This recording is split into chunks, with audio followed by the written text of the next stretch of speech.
Actually, didn't realize it till I saw the Jesus Revolution that I was part of that. As it moved as a wave across the country, we had a minister come in and brought the Holy Spirit. So it was a bit of a upset to most of the older church members. However, for me, that's when I was loved. Totally, completely, in a way that I had never experienced.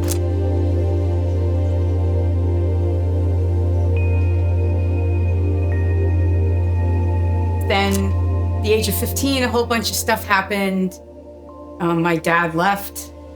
He was already divorced from my mom.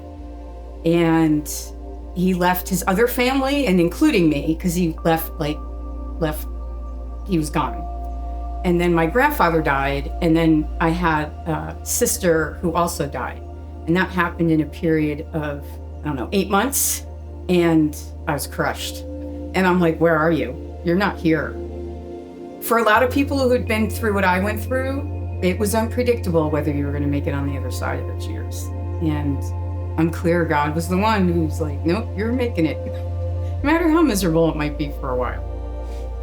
And that continued into my teenage years and all through my 20s. And I did a far walkway, drugs, sex, rock and roll. That I played that game wholeheartedly. Close to 30, I became unsatisfied and began to realize that it was up to me if I wanted a different life. That it was my choice. That if things weren't working, I didn't need to go blame somebody or anything. I did a lot of therapy and got more into the New Age world. I knew God and I had a relationship with him, but when I did find a church in my 30s, it was more of a New Age church. And then I moved to New Mexico and lived there through my 40s into the 50s.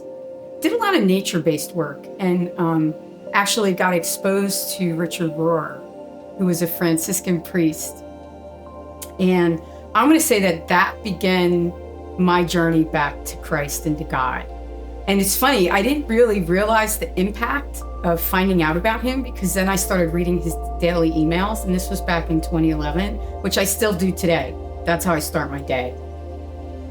And it's been an extraordinary journey. Back into the arms of God. It's like, wow, I had no idea. So in 2012, I left Santa Fe and threw myself out of my life. And because I was like, I'm done with the therapy. I'm done with all the work I've done on myself. And God was like, well, guess what? You need to leave the life you're living. Trust me. And he was like, you're not going to hear me until you're uncomfortable. I sold my house, quit my job, put myself on the road, didn't know where I was going to land next. Had some amazing experiences as I traveled all around the West.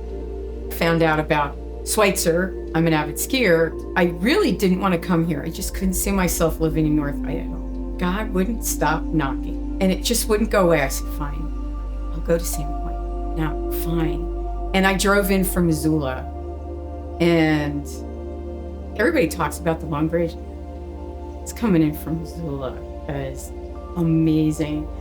Moved here temporarily at the end of 2013, and I was with a roommate and a neighbor who were attending Cedar Hills at that time. Almost as soon as I moved here permanently, in 2014, I came to Cedar Hills probably within a month. That was it. This was my home. And the journey with Christ has been totally unexpected because my grandmother's life was totally church-based. And I never saw me living that life. And I'm living that life. To the point now where I work for Cedar Hills part-time. There's just a huge commitment there. And I love the relationship. I love waking up in the morning and praying and devotion and Bible reading and being in small groups and the whole world of that Christian life, and that's what I love. Small groups is where church gets intimate, where community really happens. It's a small group where you're with each other over a period of time, over a period of weeks. You learn each other's testimonies. All that goes on in someone else's life, and you go, oh, wow, I didn't know that people went through that. And there's something about intimacy that gets created that people don't want to leave. And there's something about that acceptance and support, when you're going through a hard time. They're there for you. You're like, whatever is needed. And then you get to be there for them when they're going through a hard time. I can't say enough about getting yourself into a small group. It's an awesome experience. And it will deepen your walk with Christ in ways you have no idea. To me, here's the bottom line. God designed the universe for relationship and love. Let him love you. If you can let that love in, everything else will work out. Because then it's going to come out of you, because you're going to overflow. You're going to have that cup overflowing. But love, that's it. Everything comes back to that. It's a love relationship between us and God. And boy, do we screw it up a lot. He loves us anyway. And he loves us and he loves us. And all you got to do is look at Christ and get what Christ did for us. And you're done. You're surrendered. That's it.